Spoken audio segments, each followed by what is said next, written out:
বহুদিন ধরে বহু ক্রোশ ঘুরে, বহু ব্যয় করি বহু দেশ ঘুরে। দেখিতে গিয়েছি পর্বতমালা, দেখিতে গিয়েছি সিন্ধু।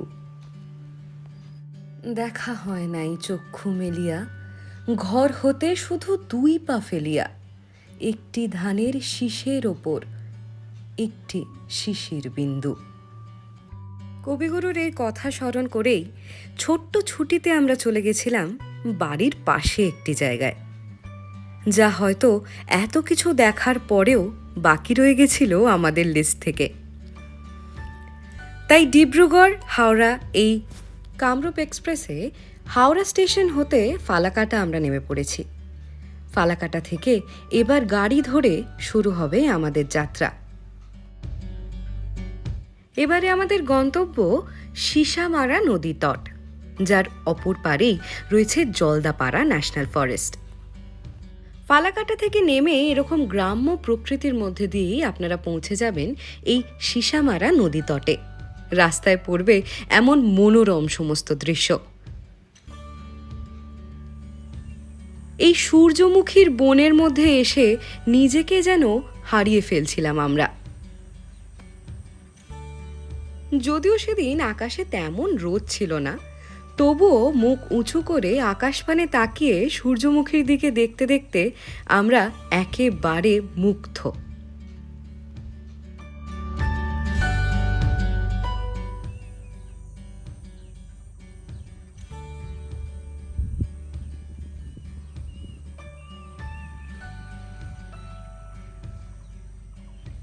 এখানে দাঁড়িয়ে থাকলে তো চলবে না, আমাদের জন্য ওয়েট করছে সীসামারার একটি ছোট্ট সুন্দর হোমস্টে।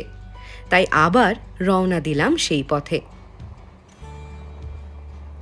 রাস্তার এই মনোরম দৃশ্য একেবারে আপ্লুত করে তুলল আমাদেরকে। চারিদিকে মেঘ আর ঘন জঙ্গল। দেখুন কেমন সুপারি বাগানের মধ্যে দিয়ে আমরা যাচ্ছিলাম। এত ভালো লাগছিল চারিদিকটা দেখতে যে সারা দিনের যা ট্রাভেলিংয়ের ক্লান্তি ছিল সমস্ত দূর হয়ে গেল। শুধু তাই নয়, কর্পোরেট জীবনের যে ক্লান্তি নিয়ে আমরা এসেছিলাম এইখানে বেড়াতে, সেই সকল ক্লান্তিও যেন কোথায় ভ্যানিশ হয়ে গেল। সীসামারা নদী তটে আমরা ছিলাম সীসামারা ফরেস্ট ব্লিস হোমস্টেতে। ঘন জঙ্গলের মধ্যেই ছিল আমাদের দুদিনের অ্যাকোমোডেশন।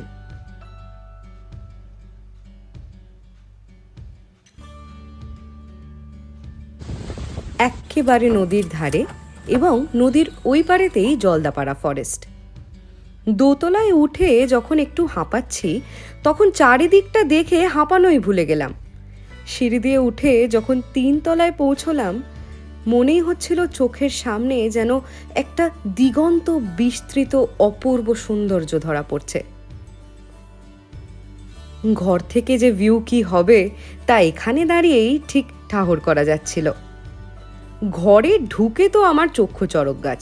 কি করেছে এটা মা, এত সুন্দর একটা রুম বুক করে আমাদেরকে চমকে দিয়েছে। রুমে একেবারে 360 ডিগ্রি ভিউ, পুরোটাই কাঁচ দিয়ে ঘেরা, যাতে কোনো দিককার সৌন্দর্যই মিস না হয়। আর বারান্দা থেকে সীসামারা নদীর দৃশ্য, তার সাথে তার কুলকুল শব্দ। উল্টো দিকে তাকিয়ে আছি, যদি বাই চান্স দেখা মিলে যায় কোনো বাইসন বা গন্ডারের, কিংবা প্যাখম মেলা কোনো ময়ূরের। ওই যে সিঁড়িটা দেখছেন, ওটাই হলো হোটেল থেকে নদী যাওয়ার পথ।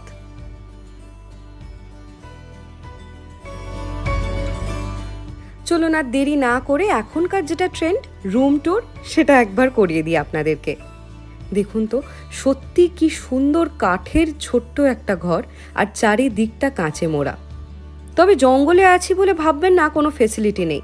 ফ্রিজ থেকে শুরু করে টিভি, এসি এবং তার সাথে সমস্ত চায়ের সরঞ্জামও এখানে পাওয়া যাবে।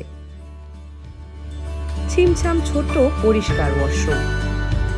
সকালে যেতেই আমাদের ওয়েলকাম ড্রিঙ্ক ছিল গরম গরম চা। বারান্দায় বসে অপূর্ব লাগলো। তারপরেই হাঁটতে বেরিয়ে পড়লাম।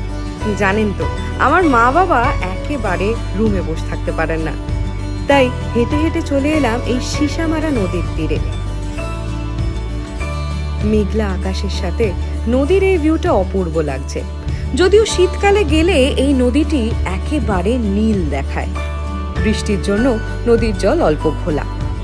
এই যে গাইড আমাদেরকে নিয়ে যাচ্ছেন একে একে।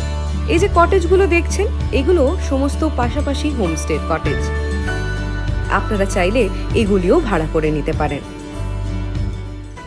নদীর পাশে এই পাড় বাঁধানো রাস্তা দিয়ে হাঁটতে দারুণ লাগছিল। তার সাথে দারুণ কমপ্লিমেন্ট করেছিল ওয়েদারটাও। চারিদিকে কালো ঘন মেঘ আর এই বাতাস। আমরা সেদিন একটু ক্লান্তই ছিলাম, তাই বিকেল হতেই বেরিয়ে পড়লাম টোটো ভ্রমণে, বেশি দূর না গিয়ে। এই টোটো ভ্রমণটি টোটাল 6 কিলোমিটারের। আর সারা রাস্তা এরকম একধারে জঙ্গল আর একধারে নদী, তার সাথে মাঝে মাঝে পড়বে ছোট্ট ছোট্ট গ্রাম। আপনারাও চাইলে করে নিতে পারেন এই টোটো ভ্রমণ। আমাদের এই টোটোর জন্য লেগেছিল মোট 700 টাকা ভাড়া। হোটেল থেকেই ব্যবস্থা করে দেওয়া হয়েছিল এই টোটোর। রাস্তায় যেতে যেতে নদীর চর দেখে সেখানে দাঁড়িয়ে রইলাম কিছুক্ষণ। নদীর ধারে বড় বড় নুড়ি পাথর, সেখান থেকে তুলে আবার অনেকে নিয়ে যাচ্ছেন বাড়িতে আঁকবেন বলে। আপনারাও চেষ্টা করে দেখতে পারেন। হঠাৎ নদীর মাঝে একজনকে মাছ ধরতে দেখে ভারী অবাক হলাম। এই শহুরে জীবনে তো এই জিনিসগুলো খুব কম দেখতে পাই, তাই চোখে পড়লো। টোটোর দাদাকে বললাম দাঁড়িয়ে যেতে। মাছ ধরা দেখার পরেই মুখ ঘুরিয়ে দেখলাম, ওমা এ কি, জঙ্গল সরে গিয়ে চলে এসছে চা বাগান। আমি তো অবাক। এরকম গ্রাউন্ড লেভেলে, মানে পাহাড়ে নয় সমতলে এরকম চা হয় আমি জানতাম না।